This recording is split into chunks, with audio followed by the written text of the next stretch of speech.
Il y avait une tondeuse qui passait, et puis il y avait plein de trucs qui passaient. Ah là, voilà, tant pis, là maintenant, on enregistre et on la garde celle-là, quoi qu'il arrive.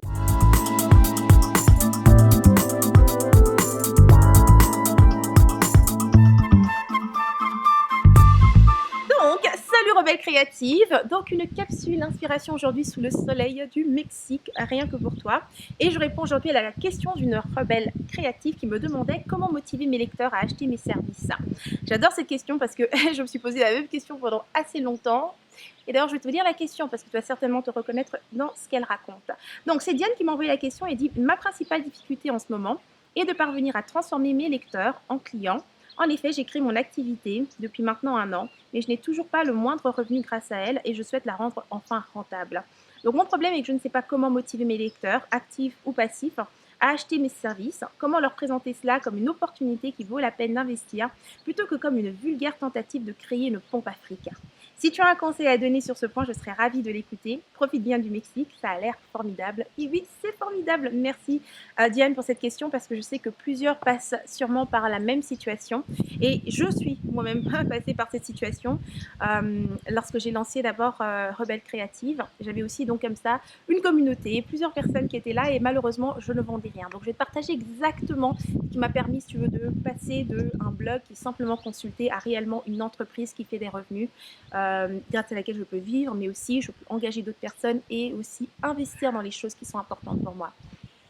Donc la première étape, c'est d'abord de te libérer de la culpabilité que créer une pompe à fric, c'est vulgaire, c'est mal. Okay. Or, l'objectif principal finalement de créer une entreprise, c'est pas mal ça, c'est de créer une pompe à fric. Ou encore, comme les Américains aiment l'appeler, une machine à cash.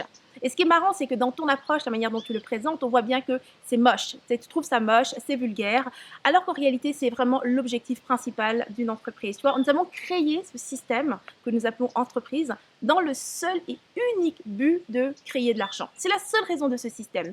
Et je sais que ce n'est pas la seule raison pour laquelle toi tu veux créer une entreprise. Tu veux aider d'autres personnes, tu veux amener du mieux-être. Et ça, je le comprends. C'est aussi ce qui me motive. Mais ce qui a vraiment été important dans mon cas, c'était vraiment de d'abord accepter que la seule raison pour laquelle j'ai choisi de créer une entreprise, c'est que je voulais créer un système qui fait de l'argent. Point la ligne. Si mon unique objectif était d'aider les gens, eh bien, je peux faire du bénévolat, je peux faire une œuvre de bienfaisance. Et encore là, même quand tu ouvres une organisation, bien, même si c'est de la bienfaisance, je veux dire, tu dois quand même faire rentrer de l'argent. Donc, bref, c'est vraiment de faire la paix avec ça et de te libérer de cette culpabilité que de créer une pompe à fric, c'est mal. Il n'y a rien de vulgaire là-dedans. C'est l'objectif de la création d'une entreprise, c'est d'arriver à créer un système qui va créer et donc générer régulièrement de l'argent et presque automatiquement. Okay.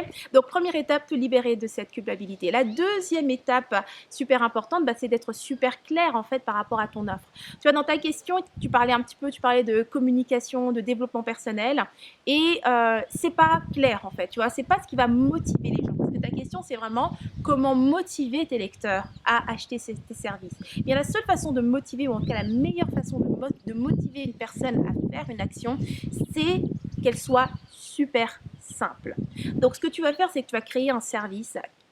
Bien, tu vas faire une offre en fait qui est vraiment très simple, hyper spécifique, ok, qui règle une seule problématique, pas développement personnel, une seule problématique. Et ce qu'il y a aussi en fait, c'est que quand tu es aussi direct et aussi clair, c'est sûr et certain qu'il y a aussi une grande transparence dans ton approche en fait, ok. Tu vas être super transparente et je sais que ça fait peur parce que justement, lorsqu'on est transparent, eh bien c'est aussi transparent que l'on fait quelque chose dans le but d'avoir de l'argent.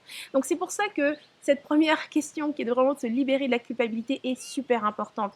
Quand je fais une offre, je vais parler de la valeur de chaque chose que je présente ou bien de chaque service que tu vas recevoir à l'intérieur de cette offre. Pourquoi? Parce que tu sais, tu crées des articles, tu crées du contenu qui est gratuit. Qu'est-ce qui va permettre aux gens de comprendre la différence entre ce que tu fais gratuitement et ce que tu vends? C'est toi qui vas l'expliquer. Les gens ne connaissent pas ton travail, ils ne peuvent pas comprendre si tu ne leur expliques pas quelle est la valeur de ce que tu fais. Donc, on revient encore à cette clarté. Quand tu vas demander, on va même pas arriver à demander, quand tu vas parler d'une offre, ok, parler de tes services, tu vas être le plus clair possible et tu vas cibler un groupe de personnes que tu veux aider et donc pour lequel en fait tu as réellement une solution, tu vois. Encore un exemple concret, quand j'ai commencé, non même pas, jusqu'à présent, si tu vois sur Ma web TV, ça dit créer la vie que tu veux vraiment. C'est vraiment le slogan, c'est même l'objectif principal de tout ce que je fais. Aider les gens à créer la vie qu'ils veulent vraiment. Mais ça veut dire quoi concrètement, tu vois? Moi, j'ai décidé de me concentrer sur les personnes qui avaient envie d'utiliser Internet comme moi, donc créer des entreprises en ligne dans ce but-là. Alors, quelles seraient les personnes que tu as envie d'aider réellement? Quel est l'objectif qui se cache derrière ce développement personnel ou cette communication que tu fais? Okay. Et finalement, la troisième étape, eh bien, c'est de demander pour ce que tu veux. Ça, c'est vraiment super important. C'est pas parce que tu donnes de la qualité, que tu crées une magnifique opportunité, que ça veut dire que les gens vont acheter ou qu'ils vont vouloir te donner de l'argent. Si tu veux de l'argent, demande pour cet argent-là. Okay. Et il ne s'agit pas de le demander une seule fois, tu dois le demander souvent. C'est aussi simple que ça. Aujourd'hui, malgré l'expérience que j'ai, je sais comment faire des offres, je sais comment présenter mes services. Ça ne change rien. Ça m'arrive de faire une offre et vraiment d'entendre les mouches voler, quoi. Il ne se passe rien. Il n'y a pas beaucoup d'achats.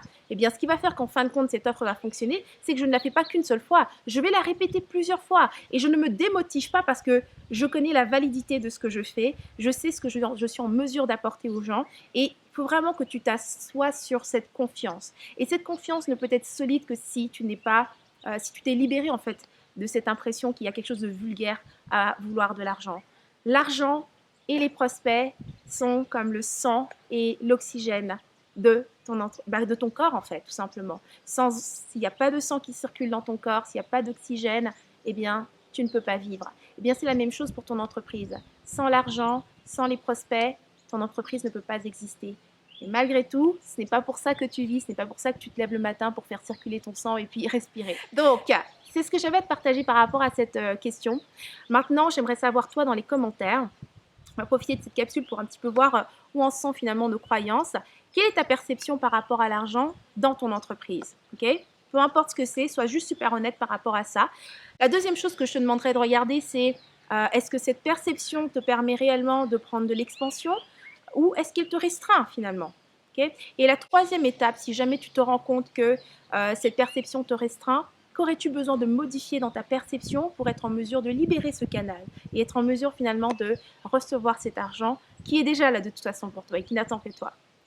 Donc voilà, ça termine cette inspiration. Si tu as aimé cette capsule, tu cliques sur j'aime, tu partages autour de toi. Tu veux d'autres inspirations comme celle-ci, tu me rejoins sur rebellecreative.com, tu t'inscris et je t'enverrai mes prochaines inspirations de mon cœur vers ton mail. Donc c'était Henriette Dendaka. Je te dis à la semaine prochaine et d'ici là, tu agis comme rebelle créative. Tu vis à fond, sans culpabiliser, sans complexe et sans stress. Non.